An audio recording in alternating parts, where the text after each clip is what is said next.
Being a college athlete can be demanding. Add the stress of classes, research papers, and tests in the mix, it can be a bit overwhelming. But one Dillard Tripper athlete says she knows how to strike a balance, keeping her A game in the classroom and on the court.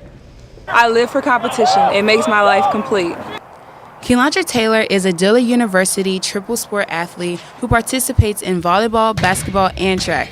In spite of a hectic schedule, this physics major maintains well above a 3.5 GPA. She says it's her mindset that keeps her on top, on and off the court. I have a high level of competitiveness, and since I was younger, track was my first sport that I started.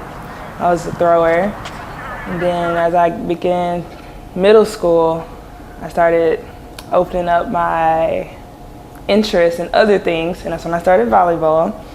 And then right after that, I had the height for basketball, so why not do that?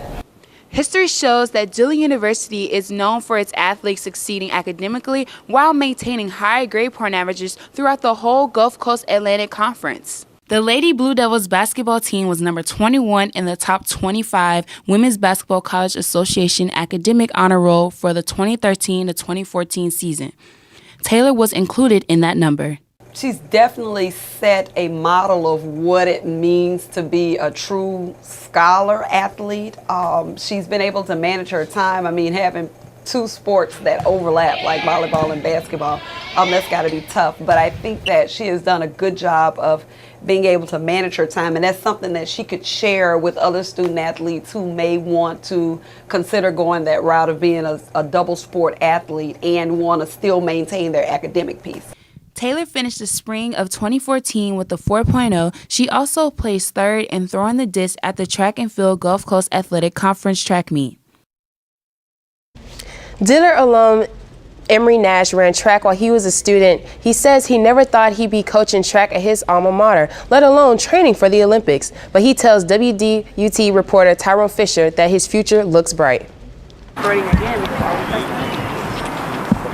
Dillard alum and now assistant track coach Emory Nash, a distance runner, trains himself for the Olympics and also trains others.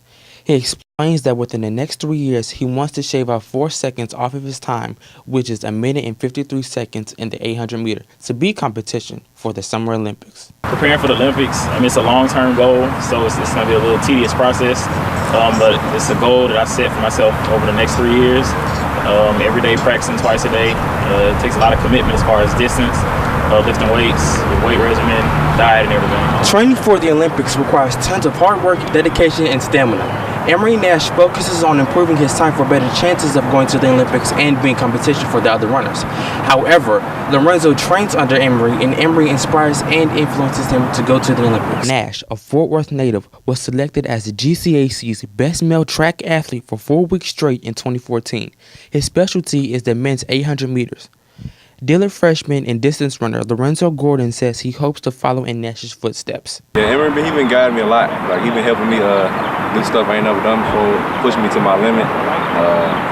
He been a lot of help for getting me ready for the season. Nash expects big things within the next 3 years, from shaving off time from his 800-meter run to being in the Olympics.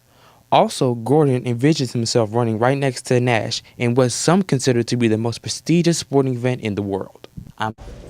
Dillard's women's volleyball team almost pulled off an upset. WDUT reporter Brandon Wilson has been following the Lady Blue Devils from the beginning of the season to now. Brandon, they were so close. Yeah, the Lady Blue Devils had a strong start and finished strong, though they fell to Suno in 5 sets in the semifinals of the 2014 Gulf Coast Athletic Conference Volleyball Championship. Let's take a look back at why they did as well as they did.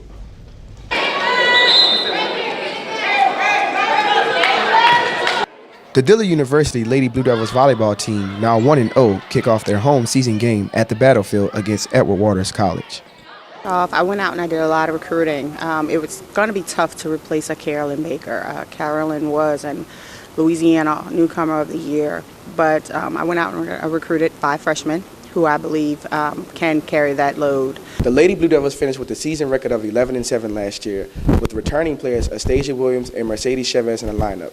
They feel they can go deep into the finals this year as long as they stay focused and determined. Team captain Mercedes Chavez, who is expected to dominate at the net, leads by example. She works just as hard at practice as she does in the game. She's optimistic and her work ethic will rub off on her teammates.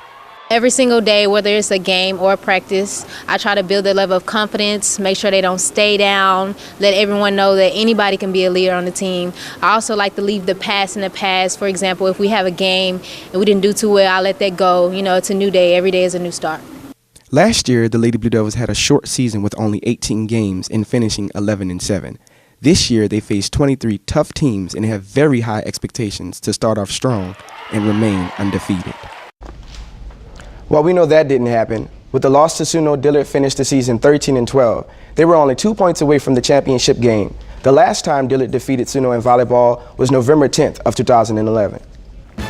Stay with us. Find out how Dillard is meeting some basic needs of his students. New Orleanians call a black male summit hoping to avoid another Michael Brown or Trayvon Martin killing. And Dillard